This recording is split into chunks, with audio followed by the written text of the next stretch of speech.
There's a new survey out that uncovers how Americans feel about a variety of important topics. And Hal Boyd and Lois Collins from the Deseret News joining me to talk about this 8th annual American Family Survey. There's just so much information here. Let's just start with an overall kind of what was the process? Who did you talk to? How many? What kind of questions did you ask? Yeah, so this is the 8th annual American Family Survey that we've done. It's a nationally representative survey, about 3,000 U.S. adults. And what we're looking to do here is essentially sit at the table, at the kitchen table with American families and hear their concerns, understand what makes them optimistic, what makes them worry, what are they excited about, what are the things on the horizon that we should look at as journalists. And what we found, one thing that really stood out was how worried people are about the economy, about inflation in particular. And one thing that I thought was really interesting from a historical measure is in the 1980s, we would see about 70, 80% of U.S. adults who said that they were better off than their parents. This year, it was 40%. So we've seen almost that coming down and going in half in this most recent survey.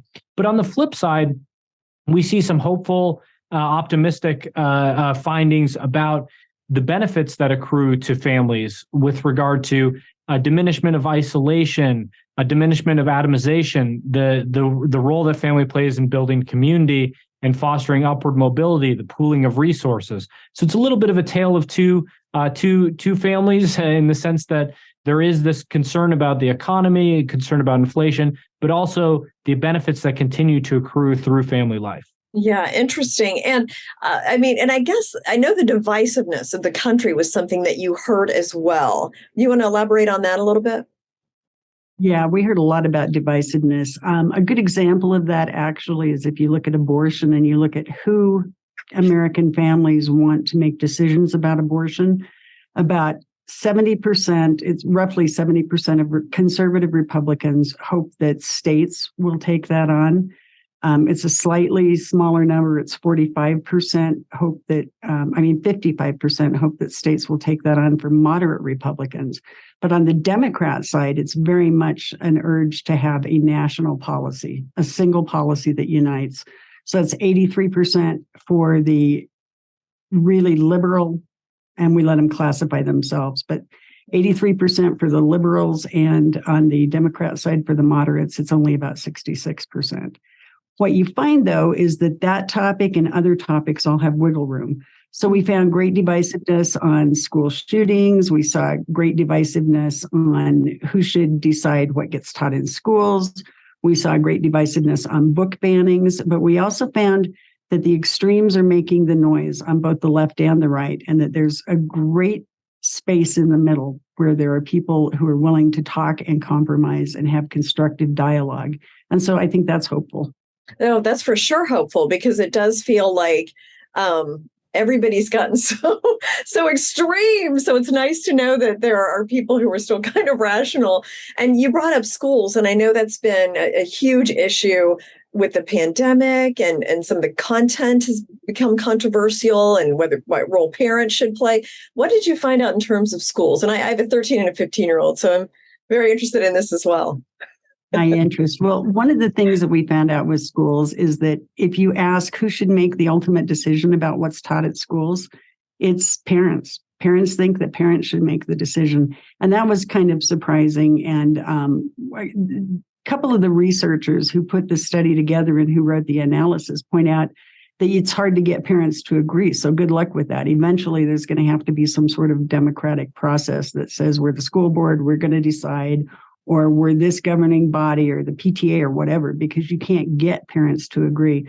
But there's a really strong feeling that parents should be able to decide what books are in the library, that parents should be able to decide what, on extremes. Again, I want to make it clear it's on extremes. Like with book bannings, Americans do not like book banning, but they want to be able to decide transgender issues. They want to be able to talk about whether transgender athletes should be able to play.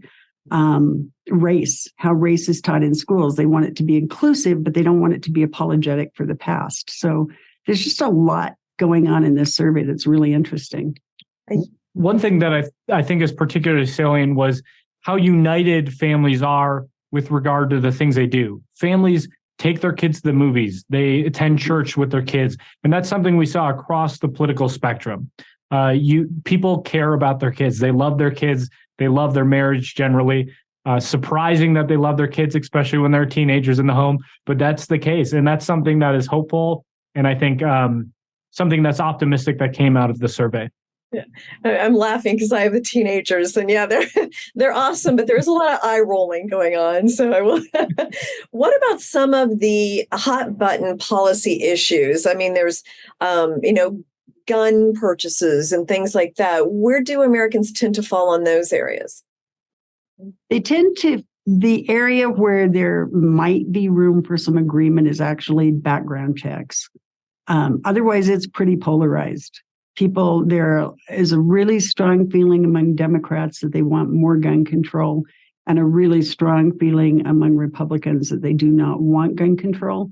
But in the middle, there's quite a bit of consensus that we could do more to check who gets guns and what the rules are around that. So that's one area. Okay. Well, thank you. Absolutely fascinating to see this comprehensive survey. And now you would take the findings and figure out what to do next. So thank you so much, Helen Lois, for joining today.